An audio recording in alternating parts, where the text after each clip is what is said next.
260. 260? 260, ya. 260 DPT? 260 yang mulia. Di data kami 260, kemudian jumlah DPKTB 130, jumlah pengguna KTP itu. 130. Iya. Ini yang kemudian... Saudara ada punya saksi nggak di TPS ini? Di TPS ini, ya kami tidak ingat yang mulia, harus cek lagi nih yang mulia. Tidak tahu ya, ini penting soalnya ini kejadian khusus ini. Karena 130 ditambah lebih separuh ini. Padahal kertas suara yang ada itu tidak akan sampai segitu. Ya. Ya. Saudara, ya silakan. Siap. Kalau saudara nggak punya saksi, saudara nggak hadir di situ, bagaimana saudara bisa cerita soal yang tadi? Coba. Mohon maaf, diulang yang mulia. Ini main-main aja saudara. Saudara kan menceritakan ada 260, ada sekian tambah berapa digit begitu. Betul. Saudara ditanya perolehan pengetahuan saudara yang diceritakan di sini ini dari mana? Kalau saksi saudara aja tidak tahu. Ya, dari tim data yang kemudian data itu kita pakai untuk disampaikan di rekapitulasi yang mulia. Terima kasih. Saudara saksi Purwanto. Siap yang mulia. Ini di TPS 23 ya? Di TPS 23 Kepuh Kiriman. Iya, di TPS 23. Kartu suara atau surat suara yang tersedia di TPS 23 itu jumlahnya berapa ya kalau Anda tahu? Kami tidak tahu ya. Ya, tidak tahu. Ya. Kalau dalam peraturan, DPT-nya berapa? DPT di data kami ada 260 yang mulia. Nah, menurut peraturan perundangan, ditambah 2% dari DPT. Berarti 260 ditambah 2% kali 260. Nah, berarti kalau bisa yang nyoblos 130 tambahan, itu dia dapat surat suara dari mana? Itu ganjil juga. Justru ini yang mulia yang pada saat itu kami sampaikan. Nah, nanti tolong KPU direspon itu ya. Ini sangat ganjil dan tidak sesuai dengan peraturan perundangan. Apa betul keterangan saksi Purwanto ini? Karena lebihnya itu 50%. Siap. Ya kan? Ya. Ini saudara harus memberikan keterangan yang benar. Ya. Jadi ini ada keganjilan yang luar biasa. Karena surat suara saja 260 plus 2%. Kok bisa ada tambahan sampai 130? Nah ini yang ganjil sekali. Makanya saudara tadi saya katakan, saudara tidak tahu jumlah surat suara yang ada di situ. Mestinya kalau saudara saksi yang betul harus tahu bahwa ada kelebihan 2% dari surat suara. Itu ya. Ini jadi catatan kita. Terima kasih. Ya, Ketua. Baik. Saya tambah.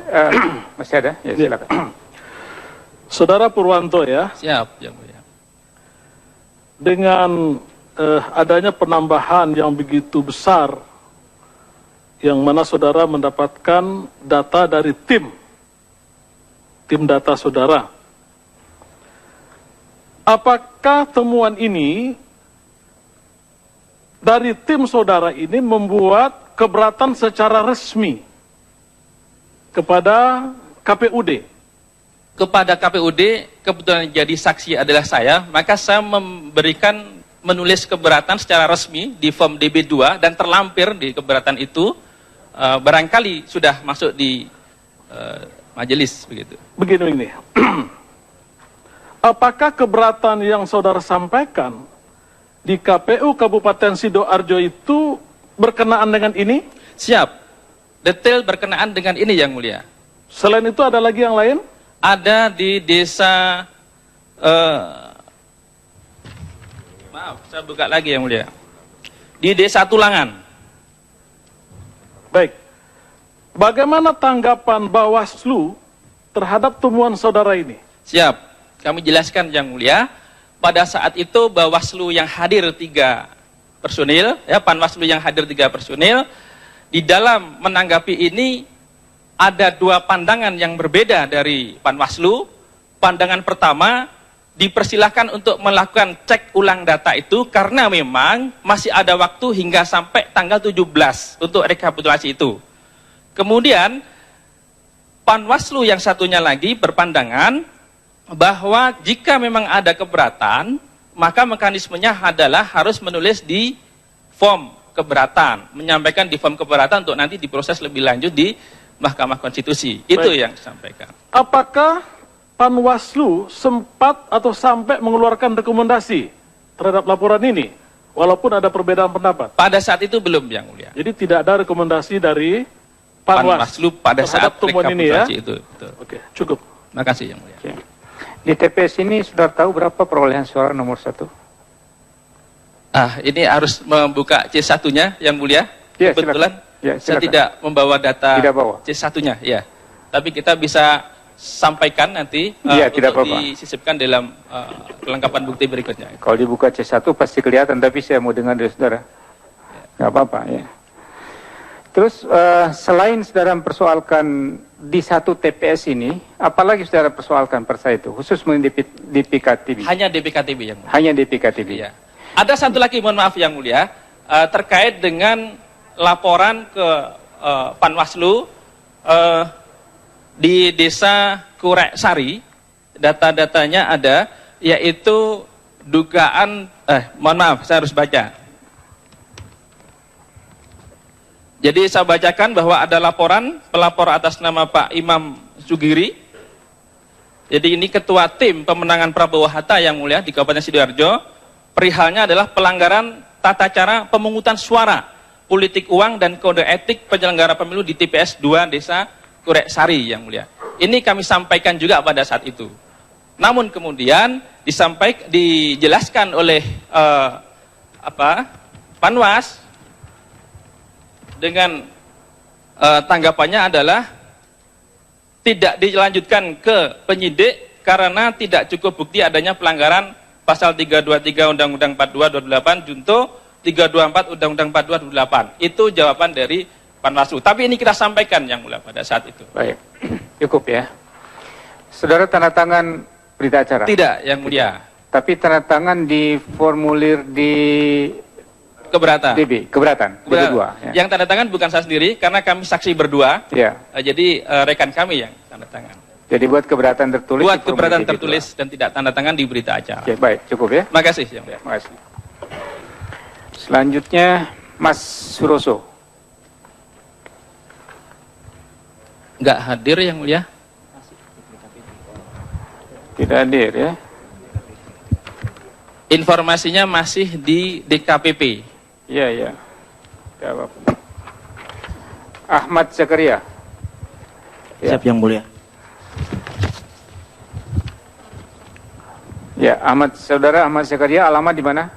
Semolawaru Selatan 312, Kelurahan Semolawaru, Kecamatan Sukalilo, Kota Surabaya. Iya.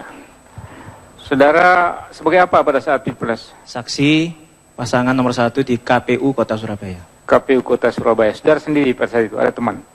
Kami mengirim 3 surat mandat untuk yang bisa official resmi 2. Maksud saya 2 dari 3 itu. Iya. Selalu gantian. Siapa lagi satu temannya? Saudara Arif sebelah kanan Arif, saya. oh ada juga. Dan juga Saudara Rahmat Tubah. Ini yang tidak bisa masuk. Oh gantian. Tidak bisa masuk, Yang Mulia. Masuk surat mandatnya karena memang waktunya kan lama 2 hari. Iya. Sehingga kita bergantian. Oh bergantian 3 orang. 2 orang. 2 orang. Oh 2 orang. 3, 2. Ya, oke. Tanggal berapa rekap di Surabaya itu? Di kota Surabaya? Tingkat kota? Tanggal 16 dan 17 Juli serta tanggal 19 Juli karena PSU. Oh ada PSU ya. Ya. Berapa DPT di kota Surabaya? DPT Pilpres Ya, di kota Pilpres. Surabaya sepengetahuan saya 2.017.450. 2.000.450. 17450 Yang menggunakan hak pilih berapa saat itu? dari DPT. Ya. 1.340.045. 340.045. Suara sah? Suara sah 1.300 90909. Nah, kok lebih banyak? Mohon maaf yang mulia, saya buka lagi. Itu ringkasannya. Sebentar. Kalau ini bukan ujian ini, boleh buka.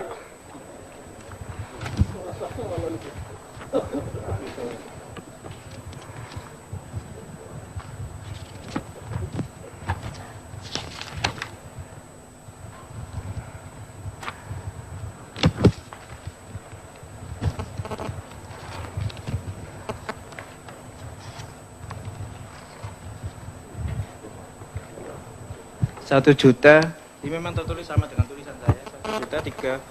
1.399.09. Berapa? 1.399.09. Itu yang suara sah. Atau yang apa yang menggunakan hak pilih? Suara sah. Suara sah. Yang menggunakan hak pilih berapa? Pilih dari semua total Ya, apa DPT? Iya betul.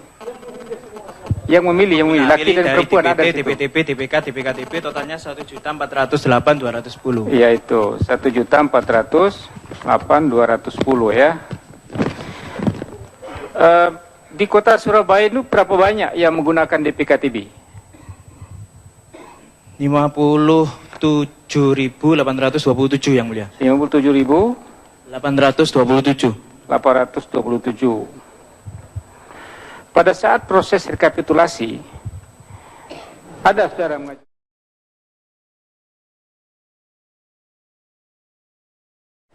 Kembali lagi di Breaking News, menggugat kecurangan Pilpres. Kita lanjutkan kembali perbincangan. Sudah kita saksikan tadi ada saksi keempat ya yang sekarang baru memberikan keterangan di sidang Mahkamah Konstitusi.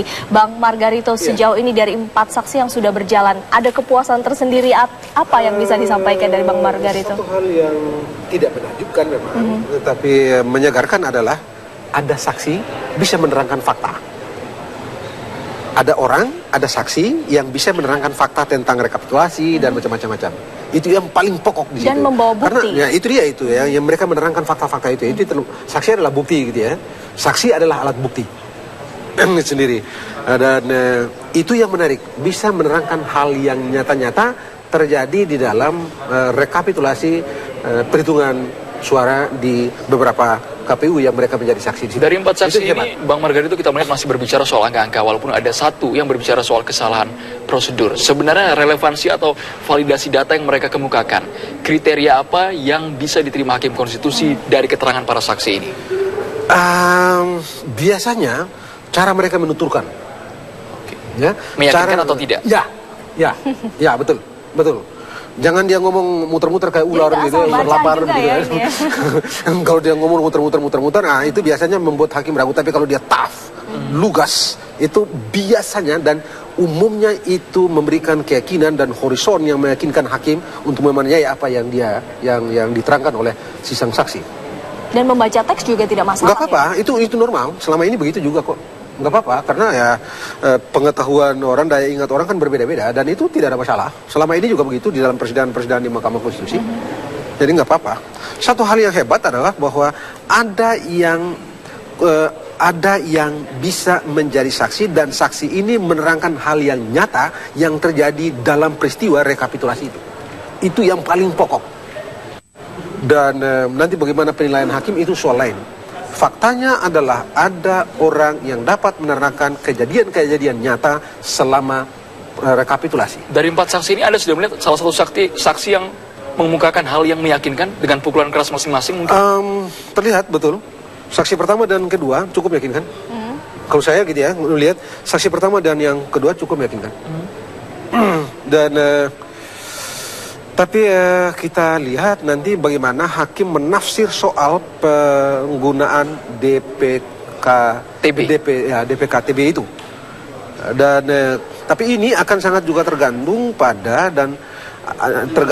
pada seberapa hebat nanti atmosfer legal yang diciptakan atau dimunculkan oleh kuasa hukum. Karena kalau lihat tadi kan baik Ketua Majelis maupun Pak Arief, begitu juga Pak Sumadi tadi, itu berputar-putar, angka DPTKB-nya berapa? Begitu kan? Dan daftar pilih berapa, yang menggunakan hak suara berapa, dan suara sah berapa, lalu yang DPTKB berapa. Mereka tampak berputar-putar di angka gitu. Mereka belum bergeser pada hal lain yang andaikan itu didalami, ditelusuri dengan benar, ya saya kira cerita lain akan muncul. Tapi mungkin nggak ini nanti akan pada akhirnya saksi-saksi ini akan dikonfrontir dan sebagainya? Saksi hampir tidak mungkin mereka konfrontir. Hanya habis ini pasti diberikan kemungkinan memberikan hak kepada termohon dan juga bisa jadi pemohon untuk termohon dan pihak terkait mengajukan pertanyaan. Hampir bisa kita pastikan itu akan terjadi di dalam sidang ini. Mungkin setelah ini, setelah semua 25 ini selesai, barulah Hakim Mahkamah Konstitusi memberikan kesempatan kepada termohon dan pihak terkait untuk mengajukan pertanyaan. Tetapi pasti pula akan datang saatnya pihak termohon dan pihak terkait juga diberikan kesempatan untuk mengajukan saksi dan bukti-bukti yang lain. Berarti bisa kita katakan bahwa ini merupakan perang argumen. Perang argumen dan perang bukti. Perang argumen dan perang bukti. Bukti itu saksi, dokumen, nah itu. Adu dokumen, adu dokumen ya, adu surat dan adu keterangan saksi. Itu pasti terjadi di sini. Tapi tadi ada keterangan saksi ketiga yang menyebutkan bahwa datanya lupa dibawa. Datanya bisa dianggap tidak lengkap untuk saat ini dan akan diserahkan tindak lanjut oleh MK. Dengan saksi yang bisa dikatakan estimasi waktunya sangat terbatas. Ketika alat bukti masuk kembali, apakah itu tetap bisa ditindaklanjuti oleh Mahkamah Konstitusi? Bisa, begitu ya. Dan biasanya itu juga dipakai oleh kuasa pemohon, dimasukkan ke dalam kesimpulan mereka. Dalam kesimpulan pada akhir persidangan nanti akan kuasa-kuasa pemohon itu akan diajukan kesimpulan dan biasanya hal-hal itu akan dimasukkan dalam kesimpulan. Tapi kira-kira apakah hakim ini juga akan mendengarkan seluruh saksi yang dihadirkan oleh Prabowo Hatta kali ini? Tidak ada pilihan lain kecuali mesti mendengar keterangan mereka. Anda bayangkan dari ribuan saksi ternyata sekarang sudah dikurang-kurangi tinggal 25 gitu kan, paling tidak pada tahap ini gitu, cuma 25 dan pengurangan ini kan sebenarnya sudah merugikan sebenarnya. Oleh karena peristiwa-peristiwa kan terjadi begitu banyak gitu. Oh ya, saya lupa deh. Selama ini selalu ada argumentasi bahwa tidak bisa lah hal yang terjadi di TPS itu dipersoalkan di tingkat provinsi. Faktanya memang dipersoalkan di TPS tapi tidak diapa-apain. Faktanya ada dipersoalkan di tingkat PPK tapi tidak diapa-apain. Di tingkat KPU, rekapitulasi KPU pun diprotes dan tidak diapa-apain juga, tidak ditindaklanjuti. Tadi kalau dilihat baik di keterangan saksi pertama dan kedua kan kelihatan tidak ada tindak lanjut. Tidak ada tindak lanjut, begitu gitu. Nah, jadi ini menarik. Bang Margarito, dari 3 provinsi ini Bang, Jawa Timur, Jawa Tengah, dan juga DKI Jakarta, menurut Anda potensi peluang PSU ini terletak di signifikansi suara terbanyak di provinsi mana? Paling tidak kita baru mendapatkan saksi keadaan hukum yang relatif sebenarnya, atau sekurang-kurangnya keadaan hukum yang sekurang-kurangnya tercipta pada sore hari ini, baru Jawa Timur begitu ya. Nah dari keadaan hukum yang sudah tercipta ini, cukup, kalau saya jadi hakim, cukup memberi keyakinan saya untuk melihat bahwa ada something wrong di Jawa Timur. Paling tidak begitu ya, sampai dengan saat ini. Baik, Bang Margarito, nampaknya sidang ini juga masih akan terus dan berlangsung cukup lama ya, begitu, karena 25 saksi dan saat ini baru sekitar 4 saksi yang diberikan waktu. Terima kasih Bang Margarito sudah berbincang bersama dengan kami, dan pemirsa Breaking News TV One tentu masih akan kembali sesaat lagi bersama dengan Juan Alexander. Saya Dewi Budianti. Dan saya Romeda Merkuri, terima kasih. Sampai jumpa.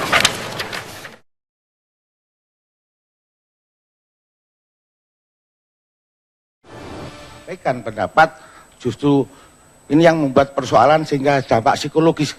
Ketua, anak-anak saya itu diolok-olok, bapak saya diusir dari KPU. Ya. Ini sangat menyakitkan. Saudara yang diusir atau seluruh tim saksi? Seluruh tim saksi.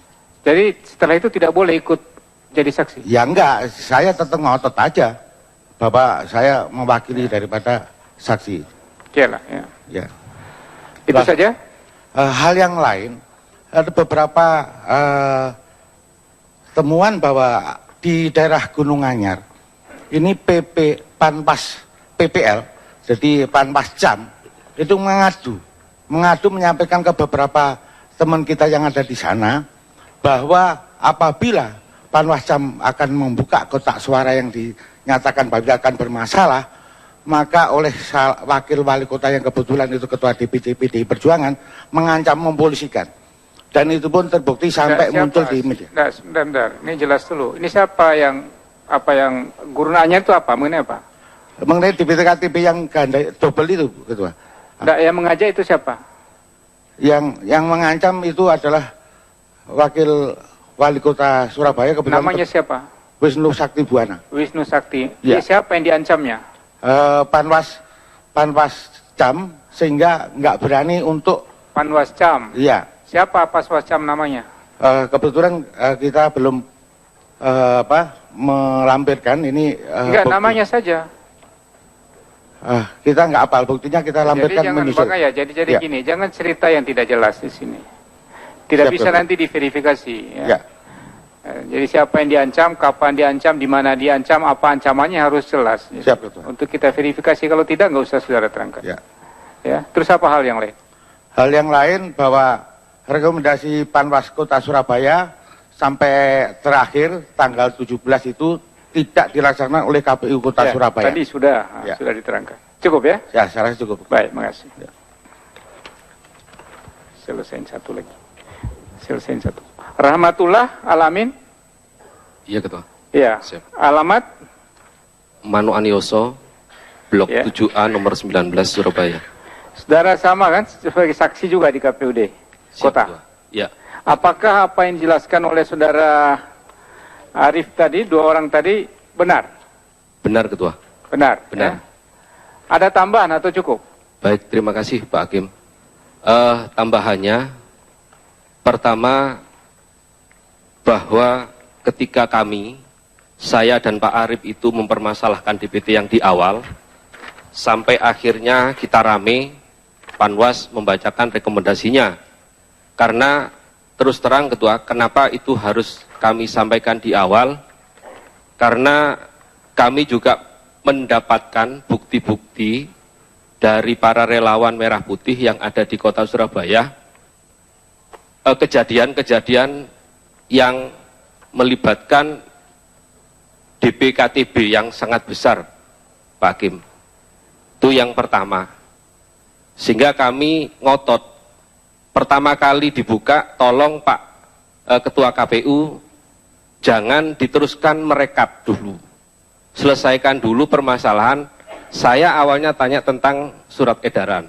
Ternyata nggak dijawab dan akhirnya seperti disampaikan Pak Arif, kami semua diusir, tapi karena kami menjalankan konstitusi, kami tetap berada di sana. Malah waktu itu mic saya dimatikan, Pak Hakim. Mic-nya enggak bunyi, karena itu waktu bulan puasa kita juga setengah teriak-teriak supaya didengar agak jauh. Tapi puasa tidak batal kan? Insya Allah masih utuh, Pak Hakim. Ya.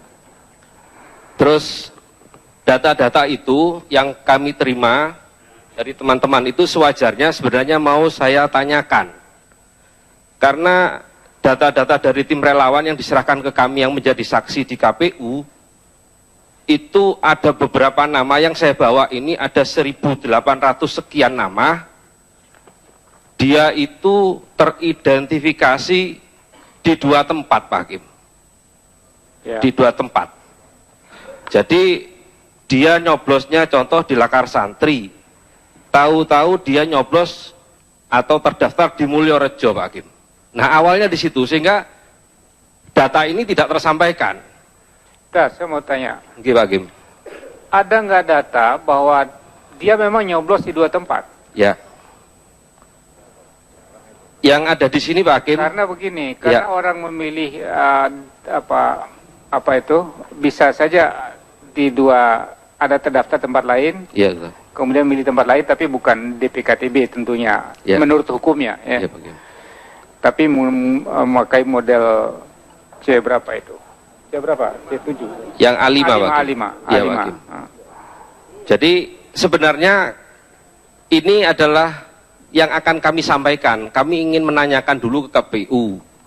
Nah, ternyata hampir sekitar 2 jam kita tarik ulur itu, baru yang namanya Panwas Kota Surabaya itu menyampaikan untuk meneliti, mencermati dan meneliti ulang yang ada di 24 kecamatan. Itu seperti yang ada direkomendasikan di Panwas. Itu Pak Hakim. Terus mohon izin Pak Hakim. Ya Pak Hakim. Itu saja ya, cukup. Ada satu lagi Pak Hakim, ya, yang ingin kami sampaikan di sini terkait kami sebenarnya dari tim Merah Putih ini sangat kaget Pak Hakim. Ini ada beberapa hal, contohnya di Karah itu teman-teman saksi kami itu dari Panwas merekomendasi untuk 26 TPS itu untuk dilakukan penelitian ataupun namanya PSU Pak Hakim. Tapi setelah ini berjalan kami tidak berhasil, walaupun kami tidak memberikan tanda tangan di situ. Yang sangat menyakitkan kami baca di salah satu media Pak Hakim, bahwa Wali Kota Surabaya mengatakan kepada itu. Jadi gini. Mohon izin Pak Hakim. Jadi tidak perlu diterangkan kalau cerita mengenai dari media. Itu bisa ada yang salah, bisa tidak benar, dan bisa juga sumbernya tidak benar. Karena yang dilihat ini adalah Wali Kota Surabaya ngomong bahwa Pak, saya ini sudah tidak punya hutang, bahwa saya menang. Ternyata betul menang di Surabaya Pak. Saya ini kan saksi yang ada di Surabaya. Iya, oke, cukup lah ya, cukup. Ya, terima kasih Pak Hakim. Baik. Mohon, karena kami juga membawa suara teman-teman warga yang ada di Surabaya Pak Hakim. Ya, ini kalau Pak Wali Kotanya ngomong kayak gini, kami juga mohon kehadiran dari Pak Hakim. Iya, terima kasih. Ini terbukti kita kalah di sana. Iya. Ini saya punya clippingnya Pak Hakim. Iya. Cukup. Ya, di Karah itu sampai tidak dijalankan. Di Karah itu bisa dicek ke teman-teman Panwas atau PPK. Ya, cukup lah. Keterangan. Di situ ada surat keterangan domisili yang sama Pak Hakim. Saudara, saya sudah ingatkan. Saya tidak bawa Pak Hakim itu. Pak Hakim. Ya. Terima kasih Pak Hakim. Saya ingatkan kalau saya bilang cukup. Nanti saya keluarkan kalau tidak. Terima kasih Pak Hakim. Ganggu jalannya sidang. Ya. Iya Pak Hakim. Baik, jadi kita skorsing dulu untuk sholat asar sampai dengan pukul 16:04 ya. Majelis Hakim yang mulia dari termohon, apakah nanti kami diperkenankan? Nanti ada, catat saja dulu. Akan silakan ditanya. Hari ini atau nanti hari Senin jadwalnya? Catat saja dulu. Kita lihat perkembangan ya. Baik, sidang diskorsing sampai pukul 16:20.